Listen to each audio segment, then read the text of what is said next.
Барлықтарыңызға сәлем достар. Бүгін сіздерге қатпарлы түтікше, орысша айтқанда слоеная трубочканың рецептімен бөлісетін боламын. Ең алдымен қатпарлы түтікшенің формасын шығару үшін бірінші конус дайындайтын боламыз. А4 қағазын алып, теңдей бөліп, осылай конус қылып ораймыз. Бұрышын осылай скотчпен немесе степлермен жабыстыруға болады.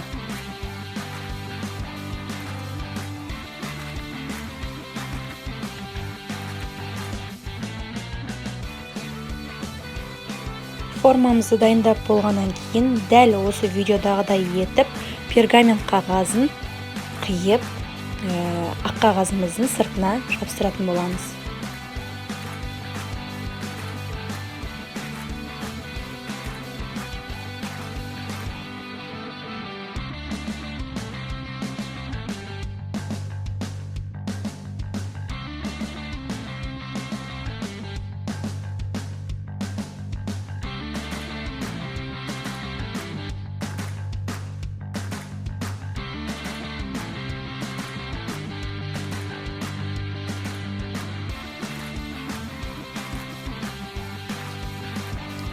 Қатпарлы қамырымызды алып, дәл осы видеодағыдай етіп, ұзыннан жайып шығатын боламыз.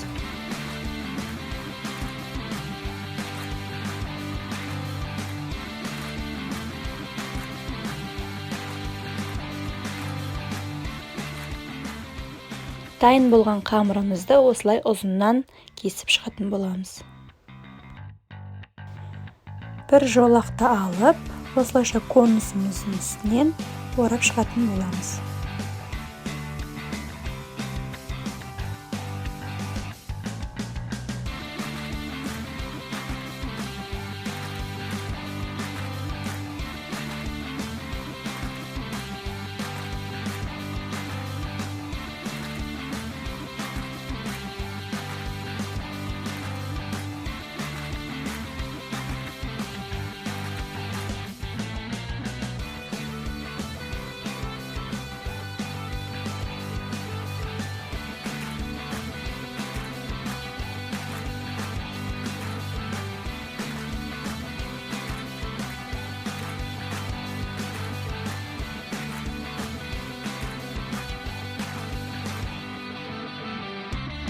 Осылайша дайын болғаннан кейін конусымыздың артық жерлерін қиып алып тастауға болады.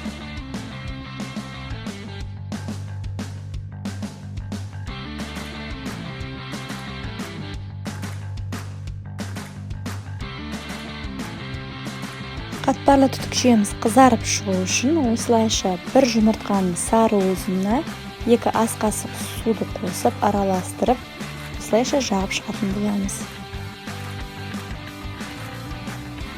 Дайын болған түтікшемізді 180 градустағы пешке 25-30 минуттай пісіріп шығамыз.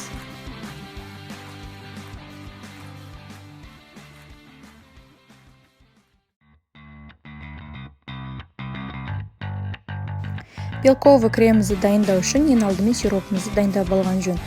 180 грамм қантқа суымызды араластырып, газге қайнататын боламыз. 4 штук жұмыртқаның ақ уызын осылайша миксермен жақсылап араластыратын боламыз.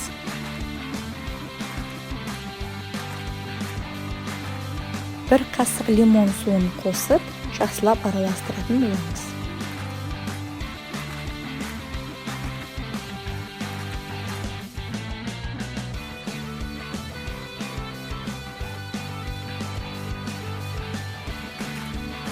Дайын болған сиропымызды да қосуға ұмытпаймыз.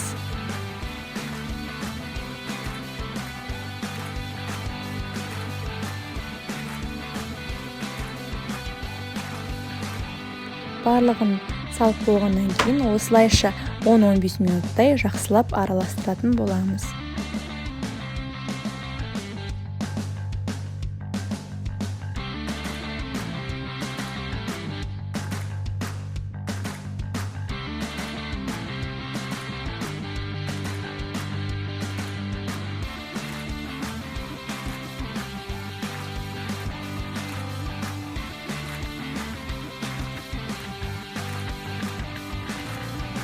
пішкен түтікшемізді алып суытып болғаннан кейін осылайша кремімізді әдемілеп салатын боламыз.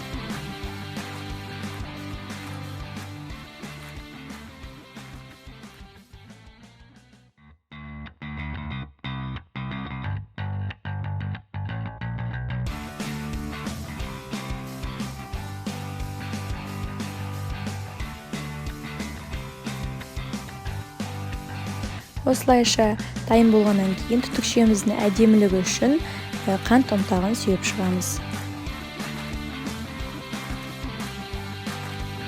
Видеоны соңына дейін қарағандарыңыз үшін рахмет. Лайк басып, комментарий қалдыруды ұмытпаймыз. Сіздермен болған мен Нұрсұлу.